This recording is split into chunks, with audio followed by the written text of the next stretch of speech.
Hello दोस्तों, रोज़ की तरह आनंद लिखी ब्लॉग में सबका हार्दिक स्वागत है।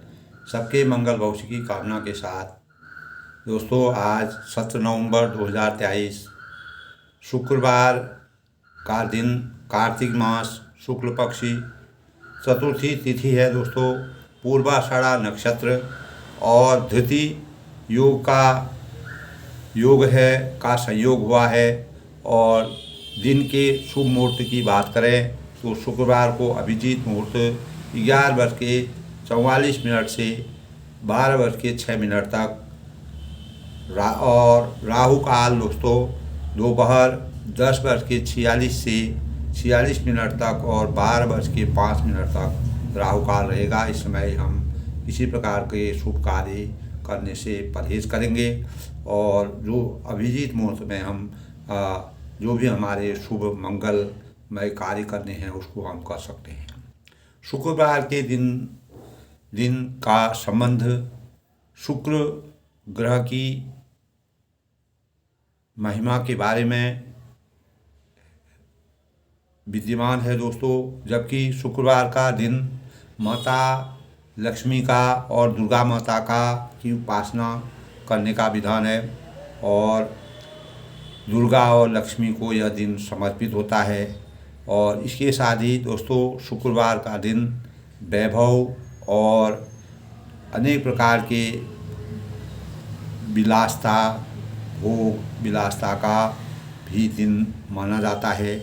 और माता लक्ष्मी का दिन होता है और लक्ष्मी जी का अगर हम विधिवत उपवास करते हैं, व्रत करते हैं, पूजा करने से धन वैभव और शांति का हमारे जीवन में संचार होता है। और शुक्रवार दोस्तों हमारे जीवन में स्त्री है, वाहन है, सुख को प्रमाणित करने का स्त्री सुख मिलता है, वाहन का सुख मिलता है और अनेक प्रकार के शुभ कार्य होते हैं। धन वैभव यश का और सुख का सुख की प्रतीक मानी जाती है। और ख़ास तौर से दोस्तों शुक्रवार को खट्टी चीज़ें अगर न खाओ तो अच्छा है, परहेज़ करना चाहिए।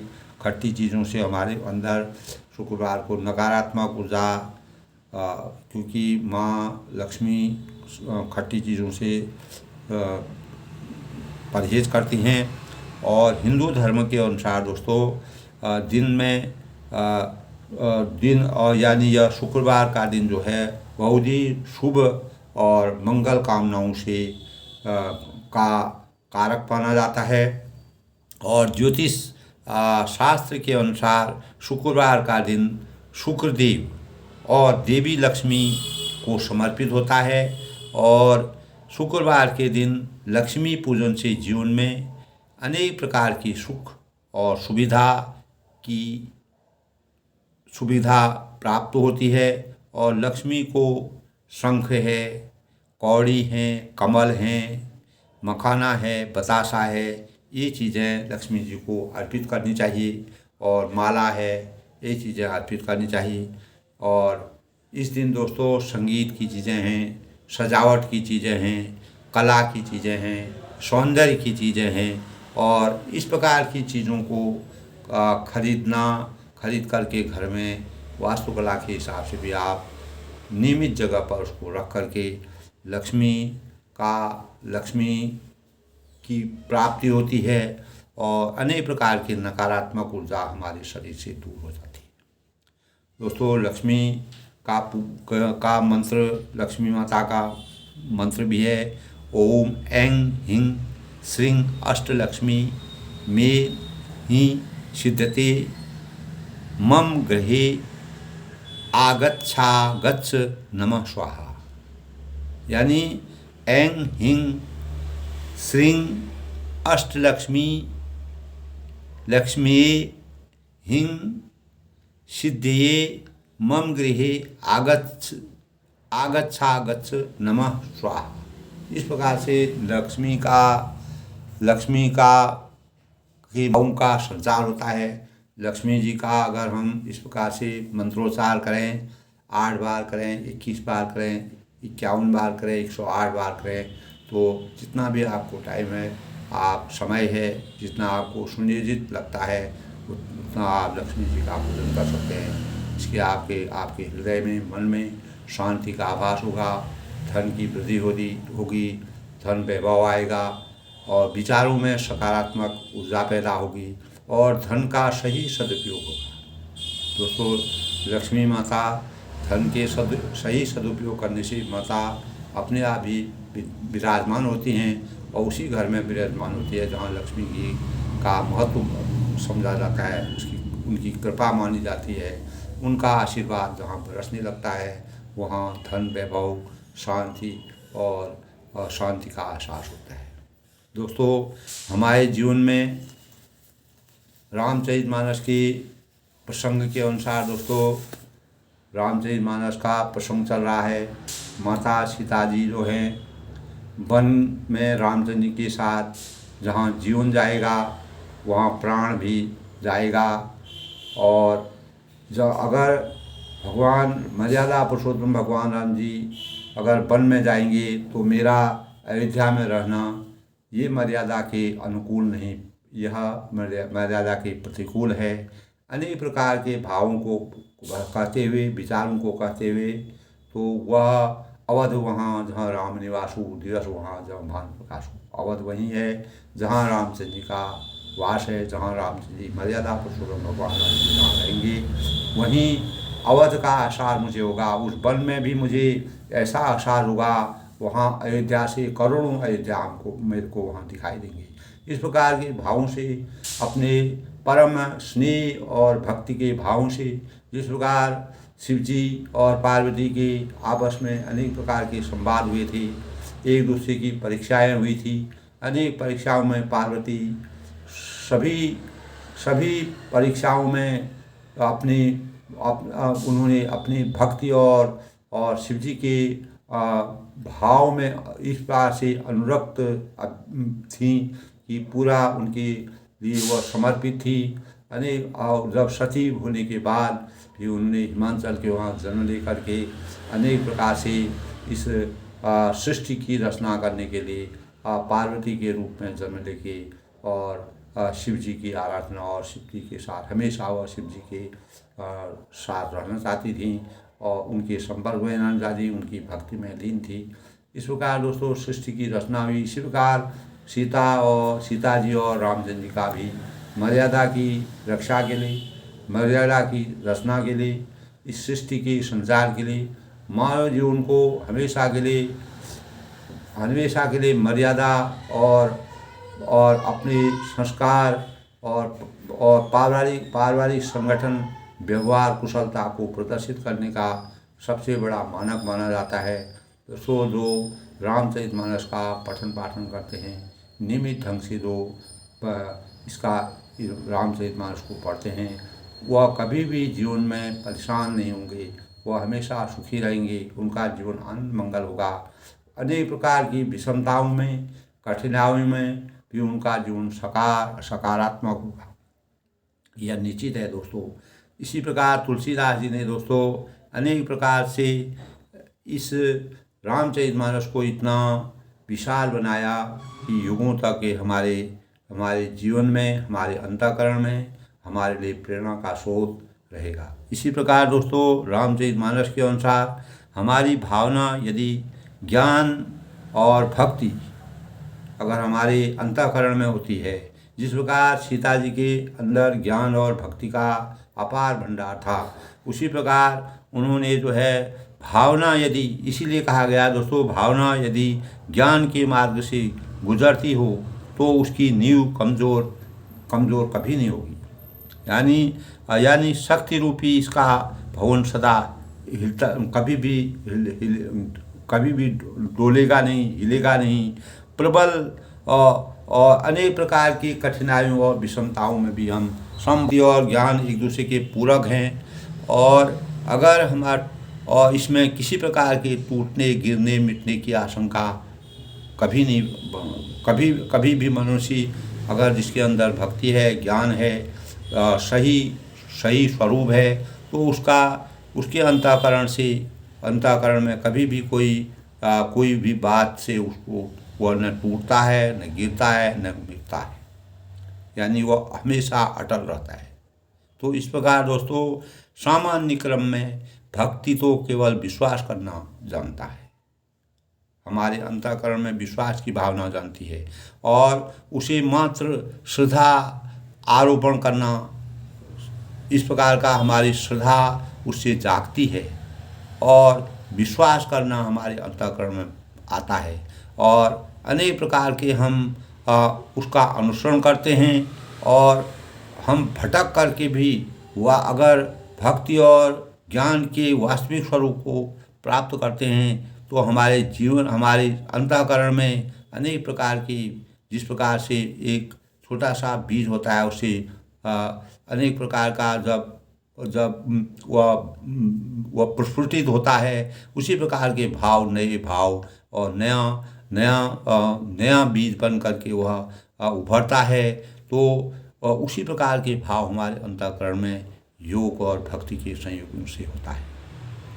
दोस्तों भक्ति और भक्ति की इतनी महिमा होती है, भक्ति और प्रेम एक दूसरे के पूरक होते हैं और इस प्रकार दोस्तों हम हमेशा हमारी सोच, बुद्धि और हमारी भाषा, हृदय के उद्गार इसके अनुगामी होते हैं और हृदय में अनेक प्रकार के हमारे जो भाव उतरते हैं, गिरते हैं और अनेक प्रकार के उच्च स्वरों की पहचान होती है। उसी प्रकार अनेक प्रकार की विशेषताएं हमारे अंतःकरण में झलकती है।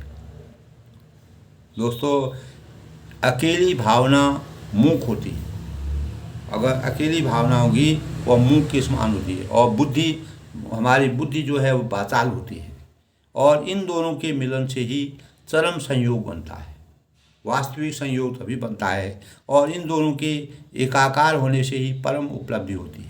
मानव जीवन की परम, जिस प्रकार मर्यादा पुरुषोत्तम भगवान रामचंद्र जी ने के चरित्र को तुलसीदास ने चरितार्थ किया, जीवन रूपी समर में जीतने के लिए और उस जीत हेतु आवश्यक कला कौशल प्राप्त करने के लिए और इस प्रकार से जो भक्ति और ज्ञान का संयोग होता है दोस्तों, तो ज्ञान रूपी अस्त्र शस्त्र से वार तो किया जा सकता है पर भक्ति की ढाल के बिना अपना बचाव नहीं किया जा सकता है। भक्ति और ज्ञान में इतना वह है, अतः जिसका जितना उपयोग विचारों का है उतना ही उपयोग जो है हमारी भावनाओं का भी होता है। इसी कारण दोस्तों विश्व प्रसिद्ध जो है स्वामी विवेकानंद जी ने कहा एक जगह कहा है कि मुझे आचार्य शंकर के समान प्रखर मेधा की आवश्यकता है। जिस प्रकार शंकर प्रखर मेधा थे, उनकी ज़रूरत है, उनकी आवश्यकता है, तो बुद्ध के सदृश मुझे करुणा चाहिए, दया चाहिए, भावना चाहिए, संविधान चाहिए और इस प्रकार के भावों से हम अपने हृदय का सृजन कर सकते हैं और ये जो है हमारे जीवन की अपार निधि के समान है।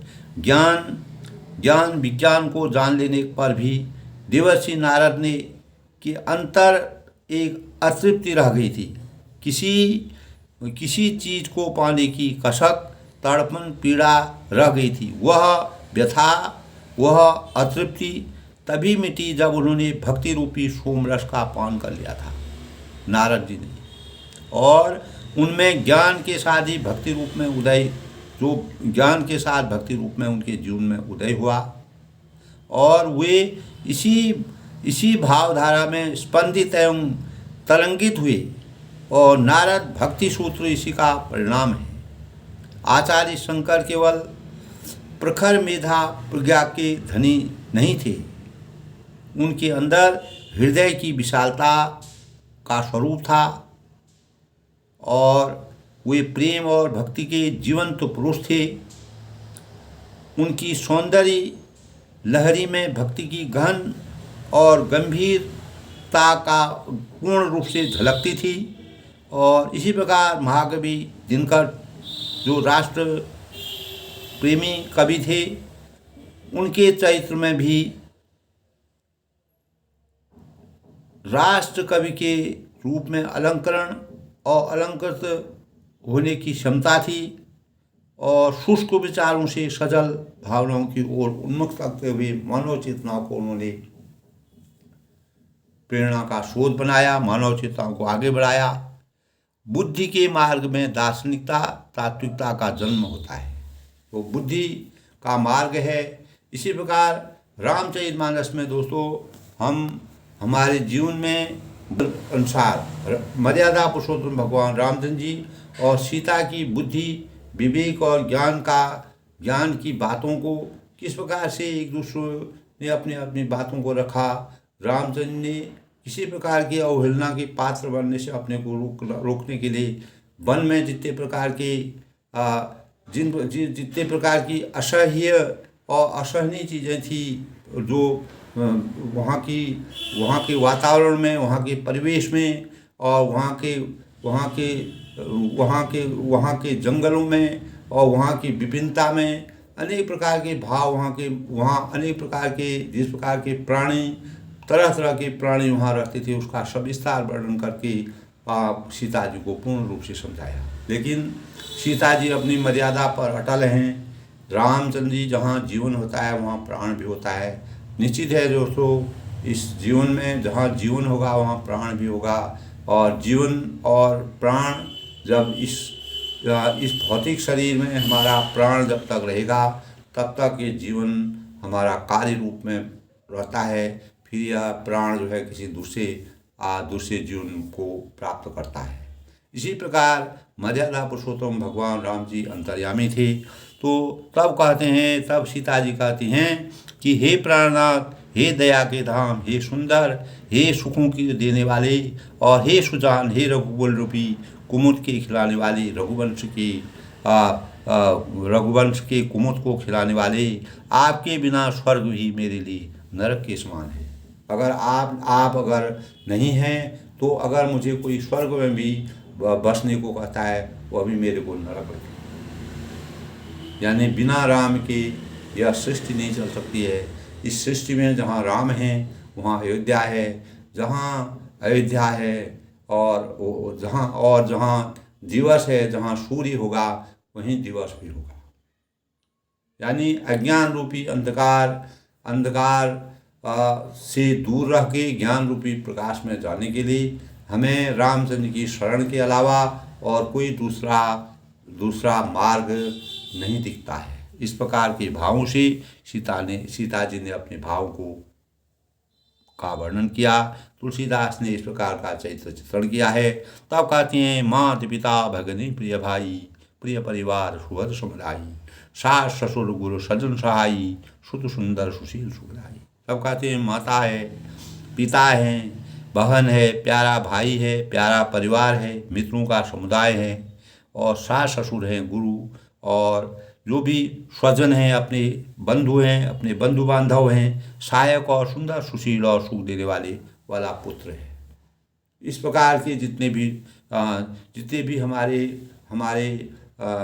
जीवन के लिए हमारे सहयोगी होते हैं, हमारे साथ चलने वाले होते हैं, हमारे दुख सुख में साथ देने वाले होते हैं, जिनसे हमारा खून का रिश्ता होता है, जिनसे हमारा जीवन चलता है, जिससे हमारा कुल चलता है। इस प्रकार के जो भी होते हैं, जहाँ लगी नाथ नेह रुनाती, प्रिय बिनोती हैं तर निहू के ताती, तनु धनु धाम धरनी पुर राजू, पति विहीन सब शोक समाजू। तो दोस्तों, भक्ति और ज्ञान, अगर भक्ति और ज्ञान जहाँ होगा वहाँ पर तर्क वितर्क होगा, और अच्छाई और बुराई के बीच में क्या अंतर होता है, कहाँ का जीवन, किस मार्ग को हमें अपनाना चाहिए, किस दिशा की तरफ हमको जाना चाहिए, और कौन सा मार्ग हमको अपनाना चाहिए, किस प्रकार की अगर कठिनाई भी उस मार्ग में है, उस कठिनाई को सहने की हमारे अंदर शक्ति कैसे आती है, इन भावों को सीता जी ने पूर्ण रूप से अपने भावों से संसार को बताने का प्रयास किया। रामचरितमानस में तुलसीदास ने बड़े ही हृदय स्पर्शी ढंग से वर्णन किया है। हे नाथ, जहाँ तक स्नेह और नाते हैं, इस संसार में जितने भी हमारे माता है, पिता है, भाई है, बहन है, बंधु है, बांधव हैं, रिश्ते नाते हैं, जो भी चीज़ हमारे संसार में है, जहाँ तक स्नेह और नाते हैं, पति के बिना स्त्री को सभी सूर्य से भी बढ़कर तपाने वाले हैं। यानी पति के बिना स्त्री को सभी सूर्य से भी बढ़कर तपाने वाले हैं। यानी सूर्य से भी बढ़कर ज़्यादा तपाने वाले हैं जितने भी रिश्ते नाते हमारे हैं। शरीर धन है, शरीर है, धन है, घर है, पृथ्वी है, नगर है और राज्य है। पति के बिना स्त्री के लिए सब कुछ शोक का समय।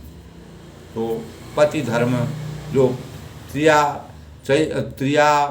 का जीवन होता है, वह बिना पति के उसका जीवन नरक के समान होता है।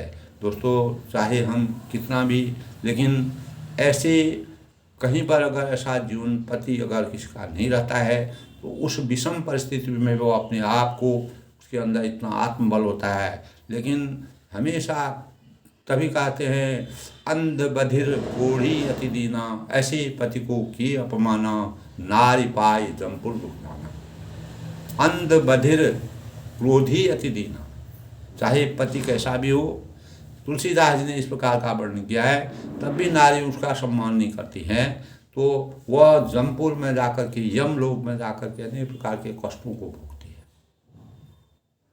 तो पति के तो इस मर्यादा को जानती थी, सीता जी को पूरा ज्ञान था, भक्ति और ज्ञान की पिपासु थी, और भक्ति और ज्ञान कैसे प्राप्त होता है वह पूरी रामचंद्र जी की अनुसरणी थी, उनका अनुसरण करने वाली थी, हर भाव को जानती है। तभी उन्होंने कहा है कि जहाँ पति के बिना स्त्री को सभी सूर्य से भी बढ़कर तपाने वाले हैं। शरीर है, धन है, घर है, नगर है, राज्य है, पति के बिना स्त्री के लिए सब कुछ। यानी सब कुछ अगर नहीं भी होगा, अगर पति भी होगा, तब भी वो अपना सुख चैन से रह सकती है। इस प्रकार के भाव उन्होंने व्यक्त किए दोस्तों। तो भोग रोग सम भूषण भारू, ये दोस्तों ये जो बातें हैं आज के परिवेश में भी सबके लिए प्रेरणा के स्रोत हैं। इन बातों को सोच करके, इन भावों को सोच करके, इन विचारों को सोच करके अनेक प्रकार की परेशानियों में रहने पर भी अपने जीवन को कभी विचलित नहीं करना चाहिए। अपने इस प्रकार के भाव रामचरितमानस में अंकित किए गए हैं। इस प्रकार के भावों से लोगों को प्रेरणा का स्रोत बनाया गया है कि अपने जीवन को, और अगर हमारे अंदर सच्चे भाव होते हैं तो हमारा नकारात्मक जीवन भी सकारात्मक में परिवर्तित हो जाता है। दोस्तों, सहन शक्ति सबसे बड़ी चीज़ होती है। सीता जी के अंदर सहन शक्ति का बहुत बड़े सहन शक्ति थी। वे हर चीज़ को जानती थी, और उनके अंदर ये गुण थे कि जहाँ वह राजपाट और राजमहल में पली हुई थी, लेकिन वह बिना रामचंद्र जी जहाँ जाएंगी, अपार भक्ति और ज्ञान का संचार यहाँ पर प्रदर्शित होता है। भोग रोग सम भूषण भारू, जम जातना सरि संसारू, प्राणनाथ तुम बिनु जगमाही, मोह कहूँ सुखद कतहूँ कसुनाही। तब कहती हैं कि भोग रोग के समान है, गहने भारूप है। इस संसार में हम जो भौतिक भोगों का सेवन करते हैं, वह हमारे लिए जो है वह रोग के समान है। और ये गहने, जितने भी गहने हम आभूषण पहनते हैं, वस्त्र पहनते हैं, अनेक प्रकार के शोभायमान चीज़ें पहनते हैं, और संसार यम यातना नरक की पीड़ा के समान है। यह पूरा संसार जो है, अगर हम अगर कोई पति के बिना अगर कोई रहती हैं तो उनके लिए जितने भी प्रकार के भोग हैं वह भोग जो है रोग के समान है और गहने भार के समान है। उनका हमारे जीवन में वह हमारे लिए धूल के समान है। उसका हमारे जीवन में कोई भी उपयोग नहीं है। यानी हमारे जीवन में संसार यम, अगर हम पति के बिना इस संसार में जीवन यापन कर रहे हैं, कहाँ पति है कहाँ अपना है, तो ऐसा जीवन भी हमारे लिए यातना का सूचक है। और जैसे यमराज नरक की पीड़ा के समान है, जिसका नरक है, स्वर्ग है, पाताल है, इस प्रकार के नर्क और स्वर्ग करते हैं दोस्तों। स्वर्ग में देवताओं का वास होता है, नर्क में राक्षसों का वास होता है। तो वो राक्षसों के जीवन के समान है। हे प्राणनाथ, आपके बिना जगत में मुझे कहीं भी सुविधाई नहीं। यानी चाहे आप वन में जाएंगे, 14 साल का आपका वनवास होगा, तो आपके बिना मेरे लिए यह दुनिया जो है, कितने भी रिश्ते हों, नाते हों, आभूषण हो, वस्त्र हों और भोग की अनेकों वस्तुएं हैं, अगर आप हैं तो वह मेरे लिए सब कुछ है। अन्यथा सब चीज़ें मेरे लिए निरर्थक हैं, धूल के समान है, मिट्टी के समान है। इस प्रकार के भाव सीता जी प्रदर्शित करते हैं। तभी कहते हैं, अवध वहाँ जहाँ राम निवासु, दिवस जहाँ जहाँ भान प्रकाशु, जिया बिनु देह नदी बिनु बारी। तब वह बार बार तुलसीदास ने इस प्रकार की व्याख्या की है कि सीता जी क्या कहते हैं, जिया बिनु देह नदी बिनु बारी, तैसी नाथ पुरुष बिनु नारी, और नाथ सकल सुख साथ तुम्हारी, शरद विमल विदु बद निहारी। यानी जैसे बिना जीव के देह, यह शरीर जो है बिना जीव के देह, बिना जल के नदी। जिस प्रकार बिना नदी है लेकिन उसमें जल नहीं है, पहले कभी नदी थी लेकिन उसमें पानी नहीं है, और शरीर है लेकिन उसमें जान नहीं है, और बिना पुरुष की स्त्री, और बिना पुरुष की स्त्री की शोभा नहीं होती है। जिस प्रकार पानी के बिना नदी की शोभा नहीं होती है, और जीव के बिना देह की शोभा, यानी जीव की शोभा देह के बिना नहीं होती है, और उसी प्रकार स्त्री की शोभा पति के बिना कभी नहीं होती है। इस संसार में आपके साथ रहकर आपका शरद पूर्णिमा के निर्मल चंद्रमा के समान सुख देने के मुझे समस्त सुख प्राप्त होंगे। यानी जहाँ आप रहेंगे मुझे वहीं पूरा, जिस प्रकार के इस संसार के जो भौतिक सुख है, भौतिक आनंद हैं, सुख भोग हैं, अगर आप मैं आपके साथ रहूँ, आपके शरण में मैं रहूँगी, तो मेरे को सभी चीज़ वहीं मेरा जीवन सार्थक होगा। वहीं मेरे को इहलोक और परलोक जो है मेरा सार्थक होगा, और मैं वास्तविक मानवता के जीवन को तभी स्त्री का सही धर्म है, वही स्त्री धर्म है। और इस प्रकार से अनेक प्रकार के भावों से तुलसीदास जी ने वचन और मन, वचन और वाणी से जो भी बुद्धि और विवेक से और उनकी ज्ञान और भक्ति से जो बातें निकलती हैं, उसका सविस्तार वर्णन किया, उनकी मनोदशा का वर्णन किया है।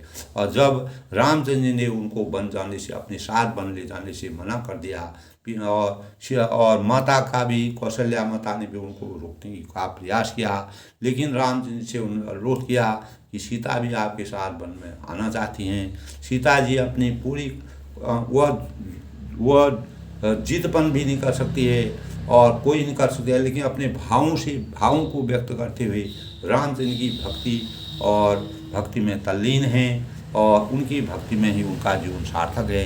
खगमग परिजन नगर बिनु, बल कल बिमल दुकूल, नाथ साथ सुर सदन सम, परन साल सुगम। और उन्होंने क्या कहा दोस्तों, हे नाथ, आपके साथ पक्षी पशु ही मेरे कुटुंबी होंगे।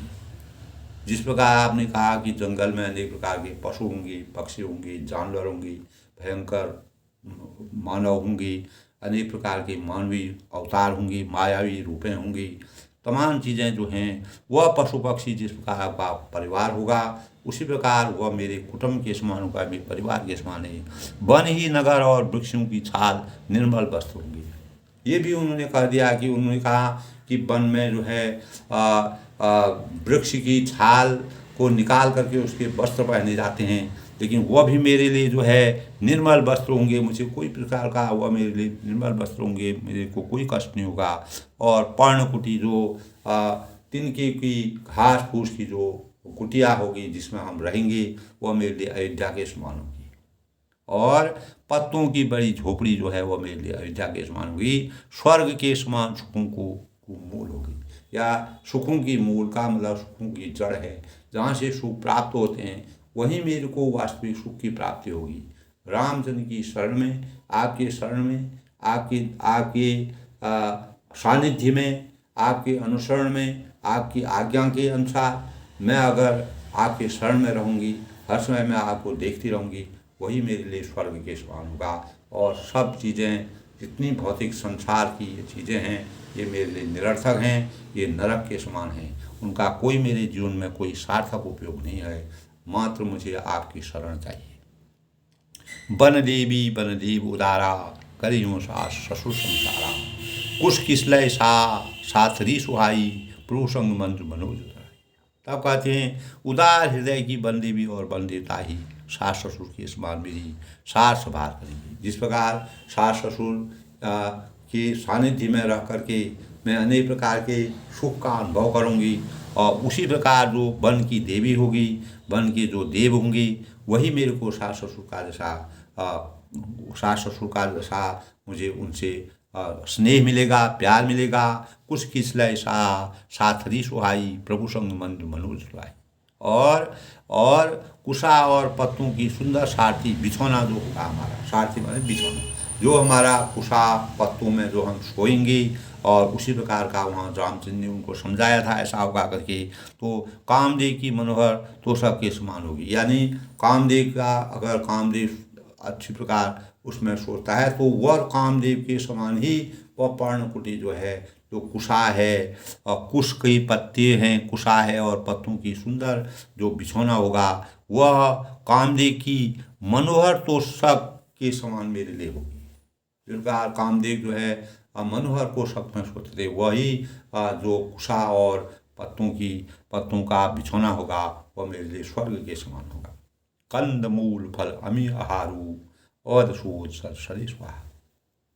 हर बार जितनी भी बातें रामचंद्र जी वन की विषमता के बारे में बताया, उनका एक एक करके उन्होंने ऐसा उत्तर दिया जो वास्तव में आज के लिए भी हमारे जीवन के लिए प्रेरणा का स्रोत है। तुलसीदास जी ने इस प्रकार की रचना की है दोस्तों। कंद मूल फल अमी आहारू, अवध सौद सत सरिस पहारू। छिनु छिनु प्रभु पद कमल बिलोकी, रहूं मुदित दिवस दिमुकी। और कहती हैं कंद मूल फल अमी आहारू, कंद मूल और फल ही अमृत के समान आहार हूँ। यानी जो कंद मूल फल आपने कहा था कि मुझे कंद मूल फल वहाँ खाने पड़ेंगे, वह भी रोज़ हमको नहीं मिलेंगे। तो और जो ऋतु के अनुसार जो हमको कंदमूल फल मिलते हैं, वही हमको मिलेंगे। तो सीता जी ने उसका भी उत्तर दिया कि कंदमूल फल ही हमारे लिए अमृत के समान आहार हमारा होगा। जिस प्रकार अमृत को खा करके, अमृत को पी करके लोग अमृत का पद प्रदान करते हैं, उसी प्रकार हम वन के कंदमूल फलों को खा के अमृत का एहसास करेंगे। और पहाड़ की अयोध्या, पहाड़ जो वहाँ के अनेक प्रकार के दुर्गम स्थान हैं, वह हमारे लिए अयोध्या के समान होंगे। और राजमहलों के समान हम वहाँ पर सुख पाएंगे। हमारे अंतःकरण में दोस्तों, अगर हमारे अंदर भक्ति है और भक्ति के भाव हैं, तो निश्चित ही हमारा प्रेम और भक्ति जब अंतःकरण में होती है, तो सभी चीज़ें हमको सकारात्मक ऊर्जा देती हैं, और हम उसी जीवन में अपने को विलीन कर लेते हैं, अपने जीवन को उसी प्रकार के बना लेते हैं। हमारे अंतःकरण में इस प्रकार के भाव पैदा हो जाते हैं। जिस प्रकार के अनेक साधु हैं, संतों हैं, हजारों साल से अपना भक्ति पूजा करते हैं, भक्ति में लीन रहते हैं, उनको भौतिक पदार्थों की कोई आवश्यकता नहीं होती है। उनके लिए वही जहाँ वह रह रहे हैं, पत्तों की, और जिस प्रकार के जंगलों में रहते हैं, अनेक प्रकार की दुर्गम जगहों में रहते हैं, वही उनके लिए अपार अनेकों करोड़ों अयोध्या के समान है दोस्तों। तो इसी प्रकार के भाव सीता जी भी करें। बन दुख नाथ कहे बहु तेरी। तब कहते हैं, क्षण क्षण में प्रभु के चरण गुण को देखकर मैं ऐसी आनंदित रहूं कि जैसे दिन में चक्की रहती है। इस प्रकार दिन भर चक्की जो है चंद्रमा को देख करके खुश रहती है, उसी प्रकार में भी आपके चरण कमलों को देख करके और उनको एकटक देख करके, और मैं अपार आनंद की अनुभूति करूंगी, मुझे अपार खुशी होगी, और वही जीवन मुझे सुख देगा। उसी जीवन से मेरा इहलोक और परलोक सार्थक होगा। अन्यथा कोई भी सुख मुझे मिले, वह मेरे लिए नरक के समान होगा। बन दुख नाथ कहे बहु तेरी, भई विषाद परिताप घनेरी। प्रभु वियोग लवलेश समाना, सब मिली हुई न कृपा निधाना। तब कहते हैं, हे नाथ, आपने वन के बहुत से दुख और बहुत से भय, विषाद और संताप कहे। जो वास्तविक चीज़ थी, वन में जिस प्रकार की 14 वर्ष की वनवास के अंतराल में परम ब्रह्म परमेश्वर भगवान रामचंद्र जी को जितनी प्रकार की कठिनाई हुई, जितने प्रकार की विषमता आई, कैसी कैसी परिस्थिति में उनको रहना पड़ा, पूरा विस्तार से वर्णन जो है दोस्तों आगे के प्रसंग में हम पढ़ेंगे। और सीता जी जो है उसी भाव में अपने को भी विलीन करना चाहती हैं, उसी रामचंद्र की शरण में रहना चाहती हैं। तो हे नाथ, तो रामचंद्र जी उनको विस्तार से पूरे वन के वातावरण का, परिदृश्य का, वहाँ के वातावरण का, और वहाँ किस प्रकार के लोग रहते हैं और कैसे कैसे वहाँ पर लोग अपना जीवन यापन करते हैं, किस प्रकार का उनका खान पान होता है, किस प्रकार के वस्त्र होते हैं, किस प्रकार का रहना होता है, किस प्रकार का पूरा जो दैनिक क्रिया होती है उसके बारे में पूरा विस्तार से समझाया। सीता जी जो है उसी में मग्न हैं, वह भक्ति और ज्ञान की पिपासु हैं। भक्ति और ज्ञान में उनका पूरा जीवन यानी वो अनेक प्रकार के कष्टों को बर्दाश्त करने की क्षमता उनके अंदर है। इस प्रकार के भाव दोस्तों अगर हमारे अंदर शक्ति पैदा होती है तो हम कितने भी अच्छाई में रहने वाले हैं, कितने भी सुख भोगों का रह रहे हैं, हमने कभी इस प्रकार की परेशानियों को नहीं भोगा। तो अगर हमारे अंदर अंतःकरण में हमारी सच्ची भावना होती है तो हम ऐसे वातावरण में, दुर्गम से दुर्गम वातावरण में भी अपने जीवन को साथ लेते हैं। इसी को साधना कहते हैं दोस्तों। साधने की जो शक्ति होती है, साधने की जो शक्ति हमारे अंतःकरण में विराजमान होती है, उसी को योग साधना कहते हैं दोस्तों। हे नाथ, आपने वन के बहुत से दुख, बहुत से भय, विषाद और संताप पूरे विस्तार से मेरे को जो बताए, परंतु हे कृपा निधान, ये सब मिलकर ही प्रभु के वियोग के होने से दुख से लवलेश के समान भी हो सकते हैं। जितनी भी परेशानियां हैं, जितने भी कष्ट हैं, जितनी भी चीज़ें हैं, जिन भौतिक सुख जो हैं, अगर आपके चरण कमल मेरे को, आपके दर्शन मेरे को होते रहेंगे तो मुझे ये सब चीज़ें जो है कुछ भी नहीं लगेंगी। कोई किसी प्रकार का मुझे परेशानी हुई, मैं सब प्रकार की परेशानियों को बर्दाश्त करने की शक्ति मेरे अंतःकरण में आ जाएगी। इस प्रकार के भावों से ने अपने भावों को व्यक्त किया। अस जी अजान सुजान श्रोमन ले संग मोहि छाणी जन, विनती बहुत करूँ का स्वामी, करुणा मयूर अंतर जाने।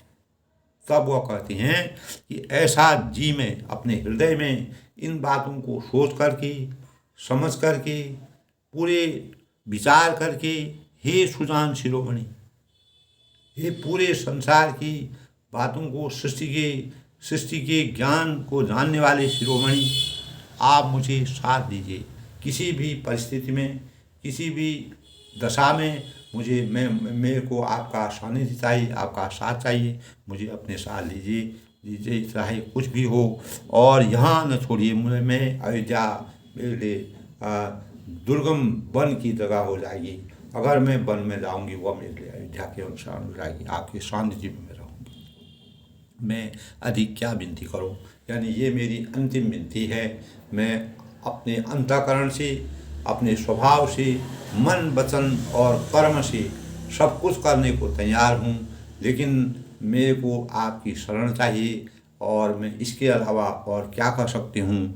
और मेरी इस विनती को आपको सुनना पड़ेगा, मेरा अनुरोध सुनना पड़ेगा, मेरी भावनाओं को जानना पड़ेगा, मेरे अंतःकरण की भक्ति को जानना पड़ेगा, मेरे ज्ञान और भक्ति के संयोग को, जो विवेक को आपको अपने विवेक को जगाना पड़ेगा। मेरी विनती को के अनुसार, यानी आपको मेरी विनती सुननी ही पड़ेगी। तब आप करुणामय हैं और सबके हृदय के अंदर की जानने वाले हैं। यानी वास्तव में परम ब्रह्म परमेश्वर भगवान मर्यादा पुरुषोत्तम रामचंद्र जी अंतर्यामी थे। वह जब अनेक प्रकार के अंतर्यामी वह जान जाते थे कि मतलब किसके अंतःकरण में क्या विराजमान, क्या भाव आ रहे हैं, क्या विचार आ रहे हैं। मर्यादा पुरुषोत्तम मानव रूप में इस संसार में अवतरित हुए थे। पूरे ब्रह्मा विष्णु महेश जिनके रात दिन जिनकी आराधना करते थे, अनेक बार पार्वती और शिव जी के संवादों में इस प्रकार के प्रकरण मिलते हैं। जब पार्वती जी ने भी उनका उनकी परीक्षा लेने का प्रयास किया। उनको संशय था, लेकिन शिव जी ने अनेक प्रकार से राम भक्ति में शिव जी हमेशा लीन रहते थे। तो उन्होंने पार्वती ने जब शिव जी का यानी उनका सीता का वेश बना करके वहाँ गए तो रामचंद्र जी उनको तब शिव जी तब रामचंद्र जी उनको पहचान गए। तब मतलब आप यहाँ कैसे आई हैं, इस प्रकार का कहा। तब वह बिना कुछ बोले वापस आ गई। तब शिव जी ने कहा कि तब शिव जी जो है पार्वती से नाराज़ हो गए थे कि रामचंद्र की परीक्षा करना, मतलब उनको संशय था। तो इस प्रकार से शिव जी उनसे नाराज़ हुई। उसके बाद वह सती बनी। उसके बाद वह पार्वती के रूप में जन्म लिया हिमवान के वहाँ और पर्वत के वहाँ जन्म लिया। उसके बाद वह पार्वती के रूप में तब वह शिव भक्ति में लीन हुई। तब परमेश्वर भगवान रामचंद्र जी का वास्तविक अवतार जब उन्होंने समझा तब उनका संशय दूर हुआ। तो इसी प्रकार दोस्तों वह अंतर्यामी थे, अंदर की भावनाओं को, मानव मात्र के अंदर की भावनाओं को जानते थे, इसीलिए वह मर्यादा पुरुषोत्तम है। इस सृष्टि में दोस्तों आज भी प्रत्येक मानव जो है श्री रामचरितमानस का गुणगान करते हैं, उनकी आराधना करते हैं। ये कोई काल्पनिक नहीं है दोस्तों, ये वास्तविक चीज़ है, इसको समझना चाहिए। अनेक प्रकार के इस प्रकार के प्रकरण हमारे साहित्य में, हमारे वेदों में, हमारे धर्मों में, हमारे सनातन धर्म में, हिंदू धर्म में इस प्रकार के प्रकरण मिलते हैं। अनेक प्रकार की आत्माएं इस संसार में व्याप्त आई, जिन्होंने उनके नाम को मिटाने की कोशिश की, लेकिन मर्यादा की रचना करने वाले थे, उनका नाम हमेशा के लिए संसार में अमिट है।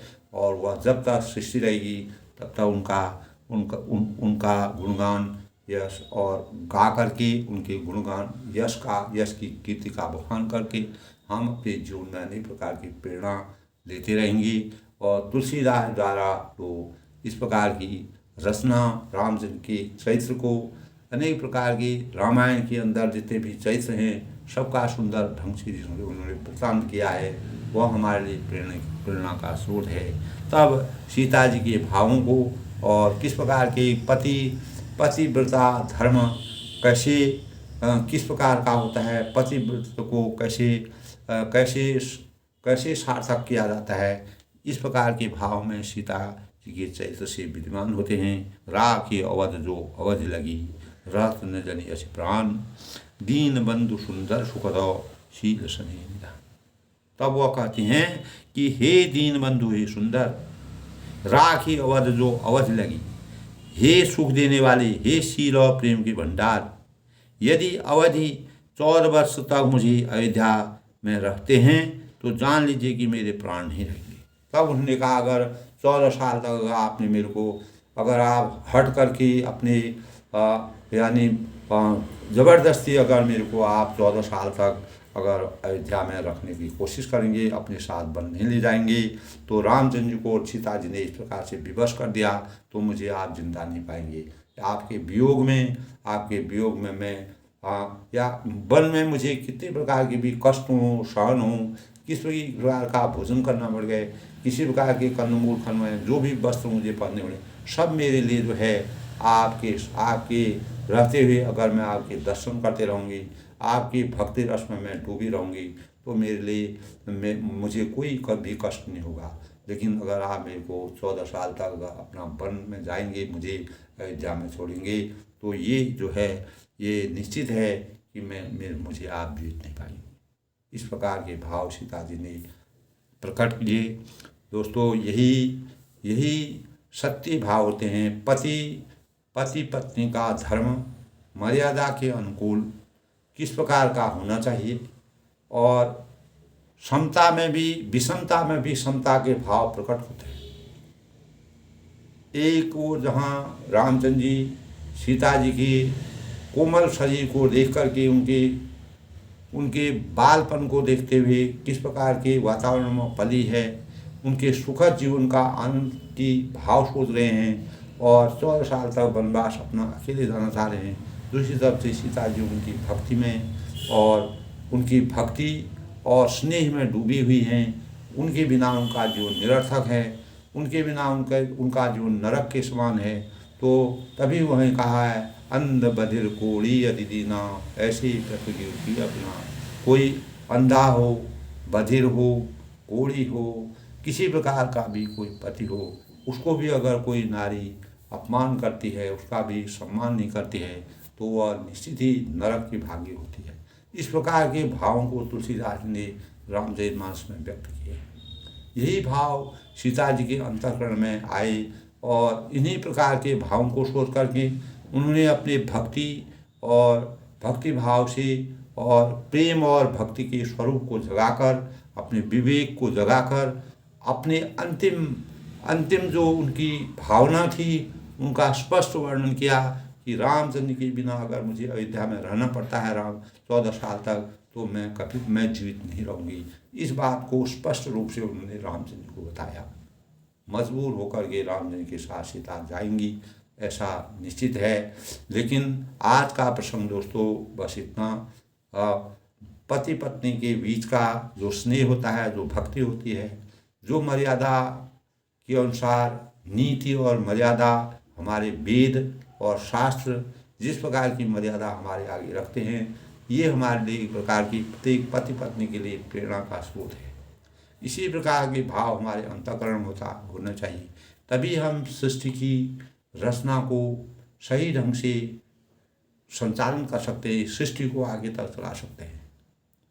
और कभी भी हमारे मन में किसी प्रकार के भाव, वह कहते हैं उनको किसी परिवार बंधु वगैरह से कोई किसी प्रकार का कोई विभेद उनके मस्तिष्क में नहीं है, लेकिन परम ब्रह्म परमेश्वर भगवान मर्यादा पुरुषोत्तम भगवान राम जी हो सकता है उनकी परीक्षा ले रही हो कि इनके अंतर्भाव में कितना है, कितना कष्टों को सहन करने की इनको शक्ति इनके अंतःकरण में, उसको जानना चाहते हैं। तब सीता जी ने अपने अंत तक, यानी जो वास्तविक जो भाव थे, अंत में जो कुछ उसने बोलना था उसके बाद कुछ कहने को नहीं रह जाता है, ऐसी बात उन्होंने कह दी। तब राम जी जो है मजबूर हो जाते हैं, सीता जी को साथ ले जाएंगे। आगे के प्रकरण में दोस्तों, आज के प्रकरण में बस इतना। सबके मंगल भविष्य की कामना के साथ बड़ों को मेरा नमस्कार, छोटों को मेरा आशीर्वाद। इसी प्रकार रामचरितमानस के प्रसंगों को दोस्तों अपने मन मंदिर में सजाएं, अपने मन मंदिर में स्थान दें, अपने अच्छे भावों को जगाएं, उन्हीं भावों से अपने चिंतन को सही कीजिए। अपने पारिवारिक जीवन को, अपने सामाजिक जीवन को, अपने आध्यात्मिक जीवन को जगा करके अपने कर्तव्यों का पालन करते हुए अनेक विषमता को भी समता में परिवर्तन करने के भाव जगाने से कष्टों को सहने की क्षमता हमारे अंतःकरण में होनी चाहिए। तभी हमारे अंदर भक्ति के भाव उदय होते हैं, उसी से हमारा जीवन सार्थक होता है। सबके मंगल हो, कामना सबको मेरा नमस्कार।